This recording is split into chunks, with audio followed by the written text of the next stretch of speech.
1367년 이방원이 함흥에서 태어납니다. 이방원이 문과에 급제하자 이성계는 내 뜻을 이룰 아들은 너일 것이다 라고 칭찬합니다. 이방원은 역성혁명을 위해 반대파 정몽주를 선주께서 살해합니다. 이성계가 정도전과 함께 이복동생을 세자로 세우자 이방원은 1차 왕자인난을 일으켜 정도전과 세자 등을 살해합니다. 이성계는 늙고 실권도 없어 왕위를 이남 방과에게 주어 방과가 정종이 됩니다. 이방원은 형 방관이 세자의 자리를 탐해 일으킨 2차 왕자인난을 제압하고 세자가 된 후 정종에게 양위를 받아 태종으로 즉위합니다. 태종은 처가의 힘을 꺾기 위해 처남 2명을 사약을 마시게 하고 나머지 2명도 사형에 처합니다.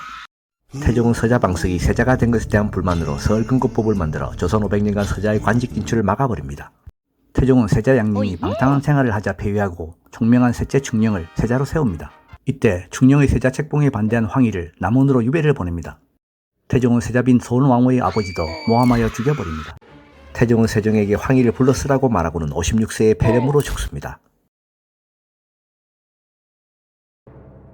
1347년 하륜이 진주에서 태어납니다. 이방원보다 20살이 많습니다. 19세에 문과에 급제합니다. 21세에 신돈의 권력이 비대해지자 신돈을 비판하다가 쫓겨납니다. 최영의 요동정벌을 비판하다가 쫓겨납니다. 정도전의 공고로 조선의 건국에 참여합니다. 정도전이 작성한 문서가 불손하여 명나라에서 정도전의 소환을 요구하지만 정도전이 거부하자 하륜이 대신 명나라에 가서 해명하고 옵니다.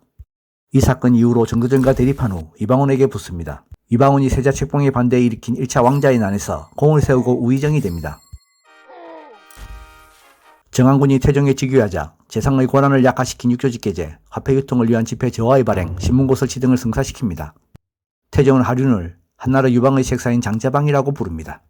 인사청탁을 많이 받아 탄핵을 받았으나 태종은 공신이라며 용서합니다. 62세에 영의정이 되었고 70세에 죽습니다. 묘는 진주에 있습니다. 1338년 조영무가 함흥에서 태어납니다. 이성계와 고향이 같고 3살 어리며 이성계의 사병이 됩니다. 이방원의 명령으로 조영규 등과 함께 정몽주를 선주께서 살해합니다. 이성계와 정도전이 왕자들과 종친의 사병을 혁파하려고 하자 조영무는 반대를 하고 이방원에게 붙습니다. 이방원이 세자 책봉에 반대해 일으킨 1차 왕자의 난에서 이방원을 도와 정도전과 세자 등을 살해합니다. 이방원의 형 방관이 박호 등과 함께 세자의 자리를 탐해 일으킨 2차 왕자의 난에서 이방원을 도와 방관을 물리칩니다. 함흥에 가있던 이성계가 안변무사 조사이와 죽은 신덕왕후 강씨의 조카 강인에게 배신한 조영무 등을 암살하라는 지령을 내렸으나 진압되어 실패하고 맙니다. 태종은 조영무를 우의정에 임명합니다.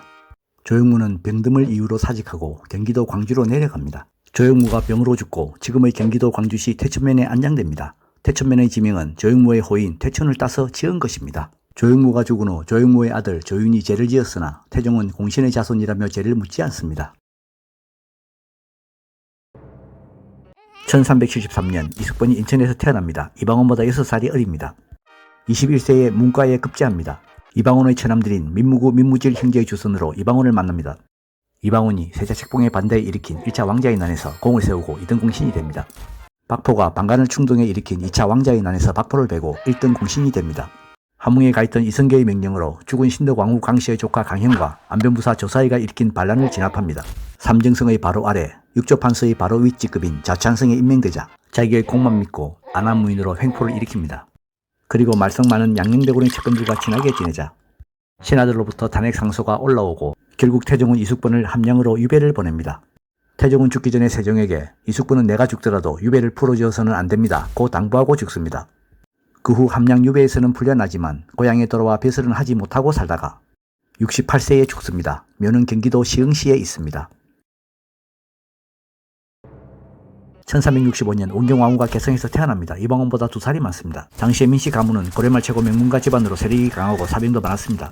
19세에 부친 민자의 제자였고 당시 황산대첩 등에서 외구 토벌로 명성이 높았던 이성계 장군의 아들 17세 이방원과 결혼을 합니다. 정도전이 사병을 폐지하려고 했을 때 민씨가 무기를 숨겨 후위를 대비합니다. 신덕왕후가 죽은 후 슬퍼하던 이성계가 병석에 눕자 민씨 세력은 이방원을 도와 1차 왕자의 난을 일으키고 결국 이방원이 왕이 됩니다. 이방원이 사병을 폐지하려고 할 때 민씨가 자신의 집안 사병부터 폐지하여 이방원이 왕권을 강화하는 데 도움을 줍니다. 민씨의 여종이 태종의 아이를 임신하자 민씨는 여종을 핍박하여 여종이 죽을 뻔했으나 결국은 경륜군을 낳습니다.